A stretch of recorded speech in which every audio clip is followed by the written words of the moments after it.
देखना है जोर कितना बाज में कातिल में है। वक्त तरमीमी कानून 2025 जिसे पूरी दुनिया काले कानून के नाम से जानती है,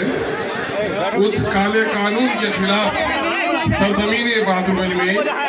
आज के इस इनकलाबी और एहतजाजी जलसे के सदर हम सबों के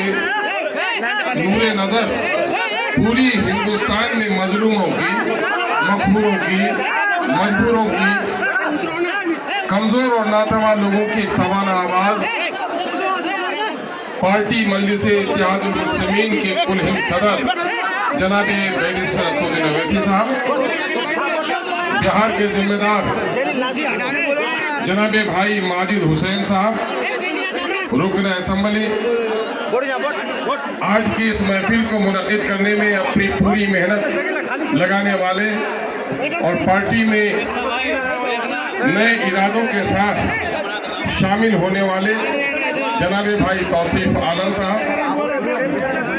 भाई जनाब फैयाज आलम साहब चेयरमैन, जनाब भाई तसीरुद्दीन साहब, जनाब भाई गुलाम सरवर साहब जो पूर्णिया के जिला परिषद के चेयरमैन के नुमाइंदा हैं, जनाब भाई हाजी नाहिद गनी साहब, भाई जनाब इसहाक आलम साहब ट्रेजरर MIM बिहार, जनाब भाई इश्तियाक आलम साहब जॉइंट सेक्रेटरी MIM बिहार, जनाब मौलाना अब्दुल्ला सालिम कमर साहब के जिम्मेदार साथी, जनाब भाई मुर्शिद आलम साहब जो इस वक्त जोकी में बड़ी जवामर्दी के साथ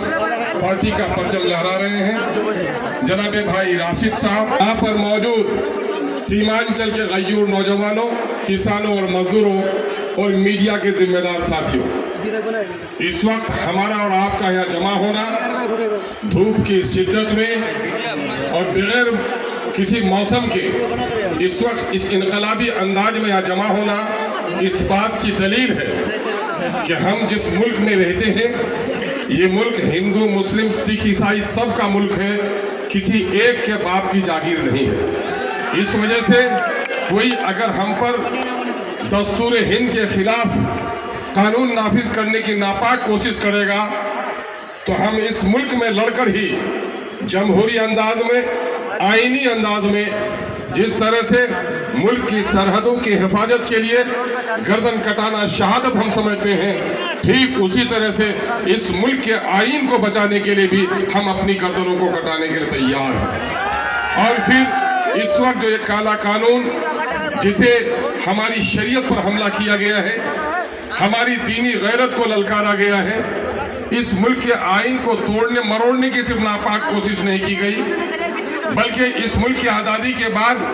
कुछ दीवानों ने, कुछ पागलों ने, कुछ हिंदुस्तानी, कुछ पाकिस्तानियों ने मुल्क को बंटवारा कर दिया। लेकिन हमारे बाप दादा जो इस ज़मीन पे रहे, और मैं जनाब बैरिस्टर असदुद्दीन ओवैसी साहब के सामने में बड़े फख्र के साथ ये बात कहना चाहता हूँ कि जिस वक्त मुल्क का बंटवारा हो रहा था, ये वो खित्ता था जिसको पाकिस्तान में शामिल करने की बड़ी कोशिश की जा रही थी। मैं मुबारकबाद पेश करता हूँ और खिराज अकीदत पेश करता हूँ अपने बुजुर्गों को कि हमारे बाप दादाओं ने उस वक्त इस मुल्क को सालिम रखने में कितनी बड़ी कुर्बानी दी। वो ये कि पाकिस्तान बना तो अपने वजूद से ही दो टुकड़ा हो गया, पूरब और पश्चिम का हो गया। अगर ये खित्ता सीमांचल का जरा करवट बदलता और आज के बांग्लादेश का हिस्सा बन गया होता तो मोदी जी ये भारत भी दो टुकड़े होने से कोई नहीं बचा सकता, आसाम का इलाका अलग हो जाता। भारत को अगर टुकड़ा होने से किसी ने बचाया है तो सीमांचल के गयूर अवाम ने, यहाँ के मुसलमानों ने बचाया है, आपके खानदान के लोगों ने नहीं बचाया है। उसके बावजूद भी अमित शाह आते हैं और यह कहते हैं कि मुसलमानों की बड़ी आबादी है और भाजपा के वो लोग जिनको हमारे पंचायत नुमाइंदगान ने दूध पिलाकर खैरात के नाम पर वोट देकर अपना पेशवा बनाया, इन बेगैरतों को पूछना चाहिए कि आखिर अमित शाह के कान में इस इलाके के मुसलमानों के खिलाफ, इस इलाके के हिंदुओं की मोहब्बत के खिलाफ, इस मुल्क के इस खित्ते में गंगा जमनी तहजीब के खिलाफ अगर कान भरने का काम किया है तो इन्हीं मुखियाओं के वोट ने किया है, इन्हीं पंचायत सदस्यों के वोट ने किया है। मेरे भाई अपने दरमियान में बेगैरत पैदा करो। जिस्म बेचने वाली औरत तवायफ नहीं होती है, 70 तवायफों से ज्यादा गुनहगार वो होता है जो जमीर का सौदागर होता है। इसलिए जमीन को मत बेचो। मैं गयूर नौजवानों, मैं तुम्हारी आंखों में जो अंगारा देख रहा हूँ, जो अंगारे देख रहा हूँ, जो तुम्हारी पेशानी में इनकलाब की लकीरें देख रहा हूँ, मुझे यकीन हो गया है कि मोदी खुद ही उल्टा लटक जाएगा, लेकिन हिंदुस्तान के संविधान को कभी पारा पारा नहीं कर सकेगा। इसलिए कि हिंदुस्तान में गंगा जमुनी तहजीब भी बाकी है। आप जानते हैं ये मामला सिर्फ मुसलमानों का है, ये मुसलमानों का मामला सिर्फ नहीं है, ये हिंदुस्तान के दलितों का मामला है, हिंदुस्तान की दूसरी अकलियतों का मामला है। जब कोई चोर और डाकू कहीं आता है तो सबसे पहले उस घर के सबसे मजबूत आदमी पर डंडे चलाता है, ताकि ये खौफजदा हो जाए तो बाकी लोग सर झुकाने पर मजबूर हो जाएंगे। हिंदुस्तान की अकलियत के लोगों, माइनॉरिटी के लोगों, दलित और पसमानदों, कान खोलकर सुन लो। अगर हिंदुस्तान की सबसे बड़ी अकलियत मुसलमानों के इस जंग में अगर तुमने साथ देकर इस काले कानून का खात्मा नहीं किया तो आज हमारी बारी है, कल तुम्हारी बारी आने वाली है। इसलिए होश में आना पड़ेगा और इस वक्त हमें बहुत मुत्तहिद होकर, गैरतमंद होकर लड़ाई लड़ने की जरूरत है। बिहार के इस खित्ते में कभी मौलाना मोहम्मद वली रहमानी साहब नव्वरल्लाह मरकदहू ने एक इनकलाबी जुमला की शंगन की सरजमीन में कहा था। क्या कहा था? क्या गयूर मुसलमानों, ऐ सीमांचल के दलितों, तुम्हारी आबादी इस कदर यहाँ पर है और तुम इतने बदहाल हो, तुम्हारी बदहाली का कसूरवार जितना पटना और दिल्ली है उससे ज्यादा कसूरवार तुम हो। इसलिए हो कि तुम जुल्म के खिलाफ आवाज नहीं उठाते। होना तो ये चाहिए था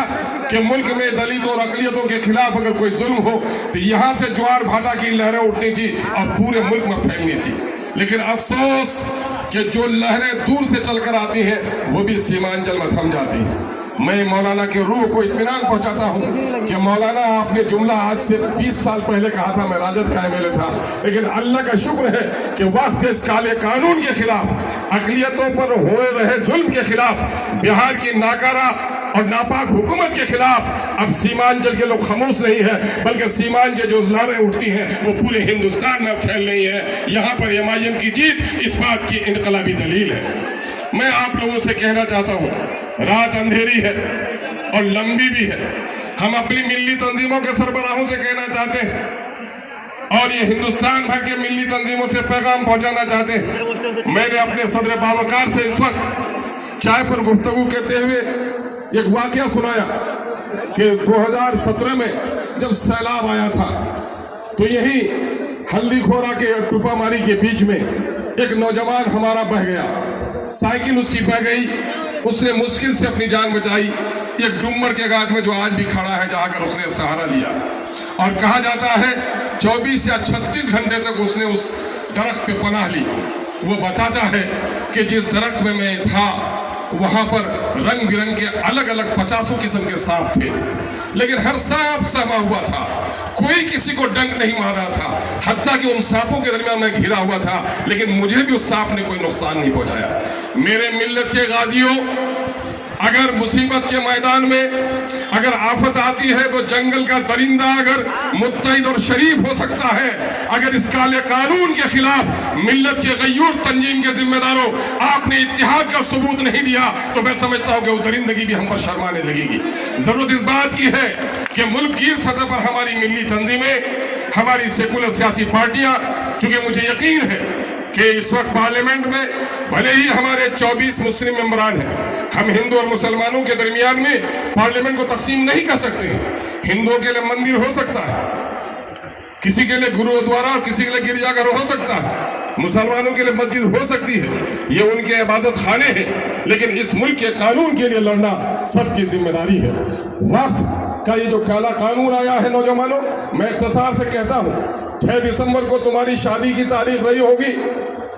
6 दिसंबर को तुम्हारी पैदाइश की तारीख रही होगी, 6 दिसंबर को खुशियों के और तो तारीखें नहीं होंगी, लेकिन जब 6 दिसंबर का काला दिन आता है تو میری خوشیاں مجھے خوشی نظر نہیں آتی، اگر عید بھی آ جائے تو میری آنکھوں میں غم ہوتا ہے، اس لیے کہ 6 دسمبر کا وہ کالا دن ہمارے بابری مسجد کو ٹوٹنے کا دن ہے۔ یقین جانو، میرے سسر نویسی صاحب نے کہا ہے کہ بابری مسجد کی کہانی ہم آج ہی نہیں کہتے ہیں، یہ مسجد تھی، مسجد ہے اور تا قیامت مسجد رہے گی، اور ہم اپنی آنے والی نسلوں کو بھی بتا کے جائیں گے کہ یہاں کے ظالموں نے ہماری مسجدوں کو توڑا ہے، اور ہم نے شرافت کا مظاہرہ کیا ہے کہ جو کچھ ہماری عدالت نے فیصلہ کر دیا ہم نے تسلیم کر لیا ہے۔ لیکن ہم تاریخ کو یاد رکھیں گے۔ تم ایک مسجد پر روتے ہو نوجوانوں، اگر یہ کالا قانون نافذ العمل تو 8 تاریخ سے کر دیا گیا ہے، لیکن عملی جامہ اگر اس کو پہنانے کی کوشش کی جائے گی تو نہ جانے تمہاری کتنی مسجدوں میں تالے لگ جائیں گے، تمہارے کتنے دینی مدارس بند ہو جائیں گے، تمہارے کتنے قبرستانوں میں تمہیں الجھا کر رکھ دیا جائے گا۔ اور 2 معاملے تھے۔ NRC کا مسئلہ تھا، انہوں نے کہا تھا کہ مسلمانوں کو نشانہ بنا رہے ہیں، لیکن آسام میں جب معاملہ آیا تو مسلمانوں سے غیر مسلمان پھنس گئے، 13 لاکھ غیر مسلمان پھنس گئے، کھیل ان کا خراب ہوا۔ پھر اس نے کہا طلاق بل کو معاملہ لاتے ہیں، اپنے گھر کی بہو بیٹی اور بیوی کے ساتھ جو انصاف نہ کر سکے، گاؤں کے دوسرے بہو بیٹی کی پنچایتی اس بے شرم کو نہیں بولنا چاہیے۔ میرے بھائیوں، ہمارے طلاق کے نام پر انہوں نے ہماری شریعت پر حملہ کیا، لیکن میں مبارکباد دیتا ہوں